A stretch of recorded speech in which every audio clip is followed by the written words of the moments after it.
बिस्मिल्लाहिर्रहमानिर्रहीम।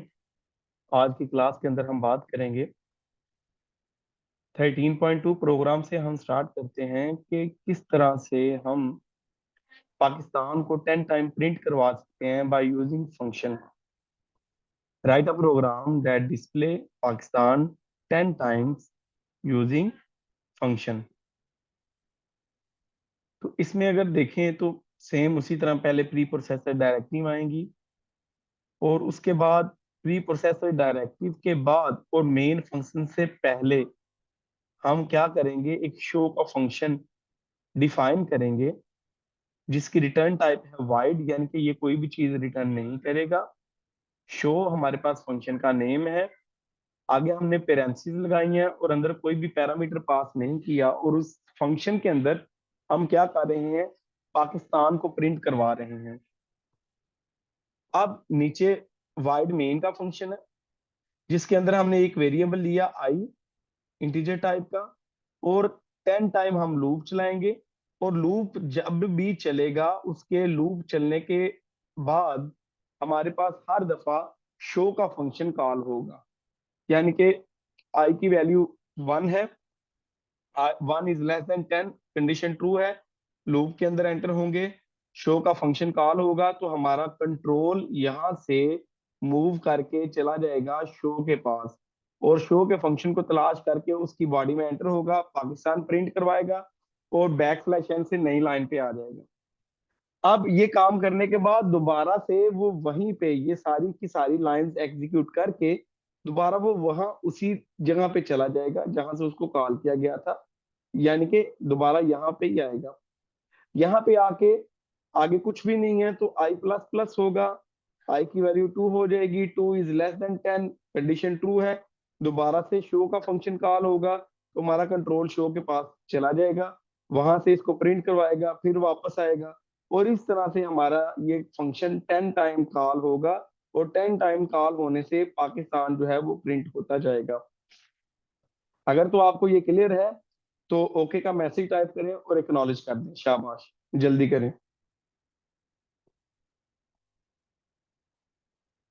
नेक्स्ट हमारे पास आ जाता है explain the process of passing parameters to function.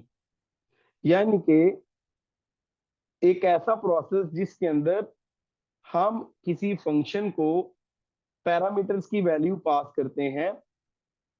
तो याद रखें पैरामीटर्स का हमने प्रीवियस लेक्चर में भी जिक्र किया था कि पैरामीटर्स वो ऐसी वैल्यूज होती हैं जो हम किसी फंक्शन को पास करते हैं, देते हैं, प्रोवाइड करते हैं किस वक्त, जब हम उस फंक्शन को कॉल करते हैं।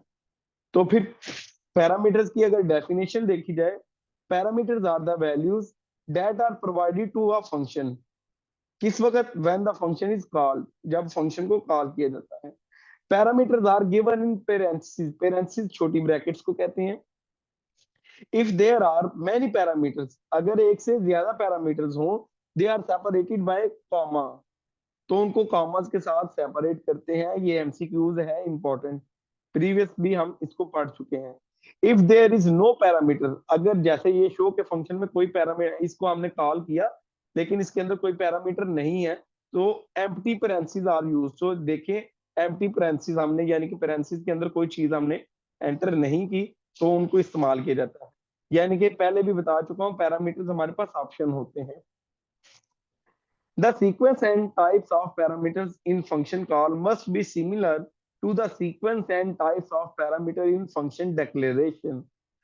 इसका मतलब ये है कि जब हम फंक्शन को कॉल करते हैं मेन के फंक्शन के अंदर, तो उस वक्त जब हमने पैरामीटर्स की वैल्यू प्रोवाइड करनी है फंक्शन को, वो पैरामीटर्स की तरतीब सेम उसी तरीके से होनी चाहिए जिस तरह से हमने फंक्शन डेक्लेरेशन या फंक्शन प्रोटोटाइप के अंदर तरतीब रखी है। यानी कि जहां पे हमने उस फंक्शन का मॉडल बनाया, जिस मॉडल बनाते वक्त जिस तरह से हमने उसकी तरतीब रखी, बिल्कुल सेम एज इट इज वही तरतीब जब आप उस फंक्शन को कॉल करेंगे तो पैरामीटर्स उसी तरह से कॉल करेंगे।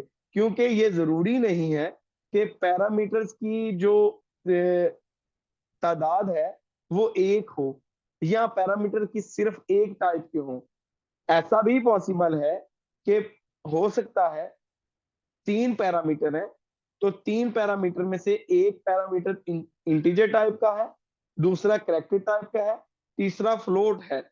जब हम फंक्शन को कॉल करेंगे तो वो ऑटोमेटिकली वो जो पहली वैल्यू लेगा उसको वो इंटीजर कंसीडर करेगा, दूसरी को फ्लोट लेगा, तीसरी को वो जो है वो कैरेक्टर कंसीडर करेगा। वो सेम उसी तरतीब से जिस तरह आपने उसके डिक्लेरेशन में दी होंगी। Parameter in function call are called actual parameter. MCQs, important MCQs है जी। ऐसा पैरामीटर जो फंक्शन कॉल के वक्त हम प्रोवाइड करते हैं उसको क्या बोलते हैं? Actual parameter. Parameter in function declaration are called formal parameter. जब हम किसी फंक्शन की प्रोटोटाइप डिफाइन करते हैं उस वक्त जो हम उसका मॉडल बना रहे होते हैं, उस वक्त जो उसकी डाटा टाइप या उसका जो नेम रखते हैं वो हमारे पास फॉर्मल पैरामीटर्स होते हैं। और फॉर्मल पैरामीटर्स को हम डमी पैरामीटर्स भी कहते हैं। ये भी एमसीक्यूज है। What's are the name of formal parameter? तो दूसरा नाम क्या है? Dummy parameter. The number of actual parameter must be same as the number of formal parameter। यानी कि जो मॉडल बनाते वक्त जितने आपने पैरामीटर्स रखे हैं सेम उतने ही और उसी तरतीब से आपके एक्चुअल पैरामीटर्स भी होने चाहिए। The values of actual parameters are copied to formal parameter. क्योंकि जब आप किसी फंक्शन को कॉल करते हैं तो उस वक्त जो आपने वैल्यू पास की, फॉर एग्जांपल यहां से अगर आपको बताता हूं, ये आपके पास आपने एक प्रोग्राम लिखा जिसके अंदर आपने शो का फंक्शन बनाया और उसके अंदर आपने एक पैरामीटर इंटीजर टाइप का पास करना है, एंड पे आपने सेमीकोलन डाला। तो ये आपने क्या किया? फंक्शन को डिक्लेयर किया। ये ऊपर वाली जो पहली लाइन है फंक्शन डिक्लेरेशन की है। उसके बाद आप मेन के फंक्शन में आए। मेन के फंक्शन में आपने आके एक इंटीजर टाइप का वेरिएबल लिया एन, उसकी आपने यूजर से वैल्यू ली स्कैन एफ के थ्रू, एन के अंदर वो वैल्यू चली गई और वो वाली वैल्यू आपने एन की वैल्यू आपने किस में पास कर दी? शो के फंक्शन में। अब शो का फंक्शन जैसे ही कॉल होगा तो शो के अंदर वो जो एन की वैल्यू यूजर से लेंगे वो किस में चली गई? इसमें चली गई। और जैसे ये वाली लाइन चलेगी तो आपका कंट्रोल जो है वो मूव कर जाएगा, ढूंढेगा शो के फंक्शन को। और शो के फंक्शन के अंदर जो पैरामीटर आपने लिया है ये फॉर्मल पैरामीटर है, ये इंट नम जो है दिस इज फॉर्मल पैरामीटर। ठीक है। आपके जो एक्चुअल पैरामीटर है वो है एन। एन की वैल्यू जाके कॉपी हो जाएगी नम के अंदर। यानी कि लेट्स सपोज आपने एन की वैल्यू 5 एंटर करवाई है तो 5 किस में मूव हो जाएगी? नाम के अंदर जाके मूव हो जाएगी जब फंक्शन कॉल होगा। उसके बाद print F the number of percentage D, किसकी वैल्यू शो करवाओ? अब एन की वैल्यू किस में आ गई है? नाम के अंदर। और इस तरह नाम के अंदर क्या है? 5 पड़ा हुआ है तो 5 यहाँ पे प्रिंट होगा। ये लाइन चलाने के बाद दोबारा आपका कंट्रोल वापस जाएगा। ये टू साइडेड एरो आपको नजर आ रहा है। ये एग्जीक्यूट होने के बाद वापस यहाँ आएगा और उसके बाद print F end of program, तो ये लाइन आपकी चलेगी। ठीक है। तो इस तरह से जो आपकी the number of actual parameter are the same as the number of formal parameter, the values of actual parameters are copied into formal parameter when the function is executed. जब वो फंक्शन एग्जीक्यूट होता है यानी कि ये function execution है, इसीलिए इसको फंक्शन कॉल कहते हैं। ये वाली लाइन को फंक्शन कॉल कहा गया है। ये वाली लाइन से फंक्शन कॉल होके इधर जाएगा, कंट्रोल मूव करेगा, वो कॉपी लेके जाएगा उसको। इधर 5 कॉपी हुआ और उसके बाद एंटर हुआ और 5 को यहाँ पे प्रिंट करवाया और वापस ये लाइन चलाने के बाद वापस कंट्रोल यहाँ पे आ गया और आगे मूव करेंगे। इसी तरह हमारे पास 13.3 प्रोग्राम है। Write a program that input two numbers in main function passes these number to a function, the function display the maximum number। अब क्या होगा? हमने एक फंक्शन बनाना है जिसको हमने दो पैरामीटर पास कर रहे हैं और उनमें से हमने देखना है कि कौन सा मैक्सिमम नंबर है। तो इस प्रोग्राम को आप देख सकते हैं वाइड, यानी कि कोई भी वैल्यू रिटर्न नहीं करवानी। मैक्स के नाम का हमने फंक्शन, ये फंक्शन का नाम है, इसके अंदर दो वैल्यूज पास करनी है। किस टाइप की? इंट टाइप की। उनके कोई से भी हमने ए और बी नाम रख लिया। ठीक है। सेपरेट करने के लिए हमने कॉमा अंदर यूज किया, एंड पे सेमीकोलन। इस लाइन को हम कहेंगे वेरिएबल सॉरी फंक्शन डेक्लेरेशन। ये लाइन क्या है? Function declaration. उसके बाद ये वाली उसके बाद हम मेन के फंक्शन में आ गए। यहाँ पे आके हमने दो नंबर लिए जिनकी वैल्यू हमने यूजर से लेनी है। हमने कहा enter two number, scan F से हमने एक्स और वाई की वैल्यूज ले ली जो कि एक्स और वाई में चली गई, और मैक्स के फंक्शन को जब हमने कॉल किया तो उसके अंदर हमने एक्स और वाई की वैल्यू पास की। अब जब मैक्स का फंक्शन कॉल हुआ तो इस लाइन के ऊपर हमारा कंट्रोल किधर जाएगा, ये एक्स और वाई की वैल्यूज को लेके ए और बी के पास चला जाएगा। कहां पे जाएगा, एक्स की वैल्यू लेके चला जाएगा ए के पास, और वाई की वैल्यू को लेके चला जाएगा बी के पास। आपका कंट्रोल ये मैक्स को ढूंढ के ये मैक्स के फंक्शन के पास यहाँ आया, और एक्स की वैल्यू ए में आ गई, वाई की वैल्यू बी में आ गई, उसी तरतीब से आएगी वैल्यूज। आप अंदर एंटर हुए तो फॉर एग्जांपल आपने एक्स की वैल्यू रखी थी 20, वाई की वैल्यू आपने रखी थी 30। अब 20 आ गया ए के अंदर, 30 आ गया बी के अंदर। अब फंक्शन में एंटर होंगे, 20 इज ग्रेटर देन 30, तो ये क्या है, ये गलत है। इफ की कंडीशन गलत होगी तो एल्स पे जाएगा, इसका मतलब है जो सेकंड नंबर है वो ग्रेटर है। तो वो उसी तरह से क्या होगा, वो जो मैक्सिमम नंबर होगा, यानी कि नंबर हमारे पास मैक्सिमम फिर क्या है बी, तो 30, तो वो 30 को प्रिंट आउट करवाएगा, ये देख रहे हैं मैक्सिमम नंबर इज 30। तो इस तरह से ये फंक्शन काम करेगा। मेरा ख्याल है आपको समझ आ गया। अगर आपको समझ आ गई है बेटा तो ओके का मैसेज टाइप करें और एक्नॉलेज कर दें, शाबाश जल्दी से। इसी तरह आगे आपके पास एक प्रोग्राम है जिसके अंदर आपने टेबल को ही प्रिंट करवाना है, लेकिन बाय यूजिंग फंक्शन आपने ये काम करना है। तो सेम सारे का सारा उसी तरह से काम है। ये आपने प्रोग्राम देख लेने हैं, इनको अंडरस्टैंड कर लेना है। फैक्टोरियल वाला प्रोग्राम भी आगे आ गया फंक्शन के थ्रू। उसके बाद मेन को यूज करते हुए दो पैरामीटर्स पास करने हैं, और हमने पावर वाला प्रोग्राम लिखना है। तो ये भी सारे का सारा वही प्रोग्राम है। नेक्स्ट हमारे पास आ जाता है, how does a function return value. आपके पास इंपॉर्टेंट शॉर्ट क्वेश्चन है, very very very important short question है, इसको आप लिख लें, मेंशन कर लें। तो सबसे पहले आपने इसका आंसर करना है, a function can return a single value. कोई भी फंक्शन है हमेशा सिंगल वैल्यू रिटर्न करता है। वो सिंगल वैल्यू किसी एक वेरिएबल की भी हो सकती है, किसी एक एक्सप्रेशन की भी हो सकती है। जैसे प्रीवियस लेक्चर के अंदर मैंने आपको एक फंक्शन बताया था जिसके अंदर मैंने स्क्वायर फाइंड आउट किया था और रिटर्न करवाया था एक्स मल्टीप्लाई बाय एक्स। तो एक्स मल्टीप्लाई बाय एक्स क्या था, स्क्वायर का फॉर्मूला है, वो पूरा एक्सप्रेशन है। तो मैंने एक्सप्रेशन को रिटर्न करवाया था, लेकिन एक्स मल्टीप्लाई बाय एक्स होके मेरे पास आंसर जो है वो एक सिंगल वैल्यू आती है। इसलिए इसका क्या है, function can return a single value. The return type in function declaration indicate, function declaration के अंदर जो रिटर्न टाइप होती है वो इंडिकेट करती है the type of value return by a function, के फंक्शन किस तरह की वैल्यू रिटर्न करेगा। For example, int is used as a return type if the function returns integer value. If the function return no value, the keyword void is used as a return type. ये भी बात underline कर लें, ये भी important MCQs है। The keyword return is used to return the value back to the calling function. Return का keyword use किया जाता है, ये भी आपके पास इंपॉर्टेंट एमसीक्यूज है। The control move back to the calling function, control वापस चला जाता है उस फंक्शन के अंदर जहां से उसको कॉल किया जाता है, along with the return value, उस वैल्यू को लेके अगर वो वैल्यू कोई रिटर्न करवानी हो।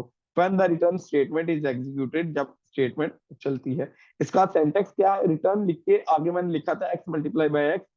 इस तरह आप कोई भी एक्सप्रेशन एक्स प्लस वाई या एक्स मल्टीप्लाई एक्स या क्यूब आपने फाइंड आउट करना है, तो एक्स मल्टीप्लाई एक्स, तो आप वो लिख देंगे। The calling function can use the return value in an assignment statement, arithmetic expression और output statement।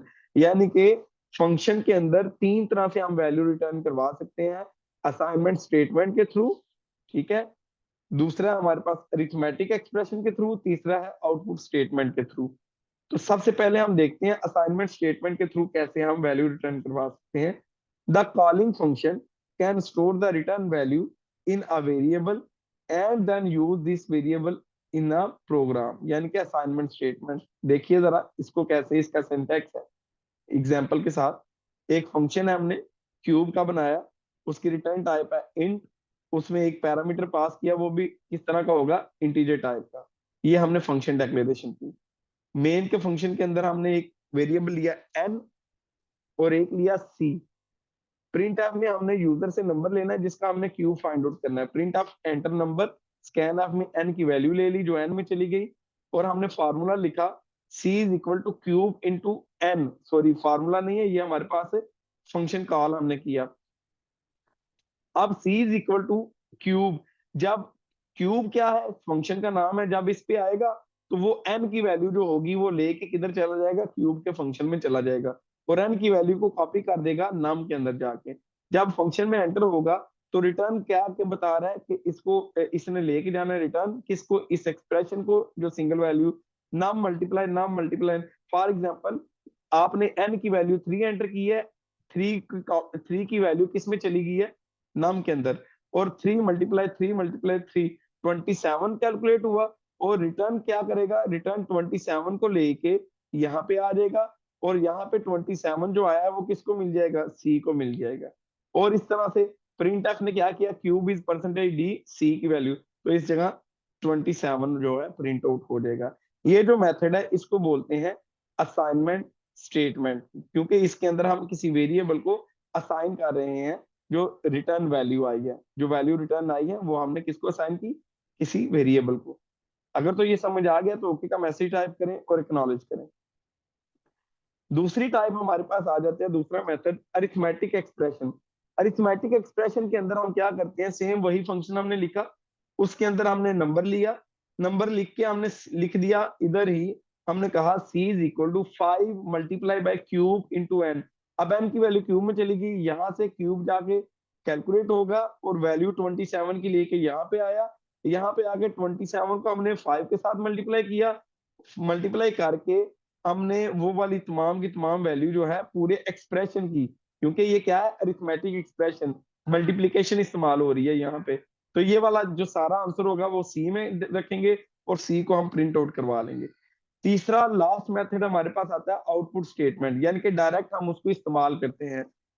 उसी तरह हमने क्यूब का फंक्शन लिखा, सेम वही है, एन हमने वेरिएबल लिया, उसकी वैल्यू ली, क्यूब इज परसेंटेज डी, जब इधर ये तो इधर से जाते हुए उसने फंक्शन कॉल कर दिया, फंक्शन कॉल होते ही प्रिंट एफ की स्टेटमेंट में हमने फंक्शन कॉल कर दिया, क्यूब के फंक्शन को ढूंढेगा और एन की वैल्यू यहाँ पे कॉपी हो जाएगी, ये वैल्यू लेके यहाँ पे गया, 27 उसने कैलकुलेट किया और वो वैल्यू लेके यहाँ पे आ गया, यहाँ पे जो 27 आया वो हमने यहाँ पे प्रिंट आउट करवा दिया परसेंटेज डी की जगह पे। तो ये हमारे पास आउटपुट स्टेटमेंट की मदद से हमने ये सारा काम किया। तो ये 3 मेथड है आपके पास कि आप किसी फंक्शन की वैल्यू को किस तरह से रिटर्न करवा सकते हैं। ठीक है, तो कोई भी हमारे पास वैल्यू हो उसको हम किस तरह से पास करवाते हैं और किस तरह से वो वैल्यू रिटर्न आती है। तो आज के लेक्चर के अंदर हमने 2 काम देखे कि हम वैल्यू पास कैसे करते हैं और कोई फंक्शन वैल्यू को रिटर्न कैसे भेजता है।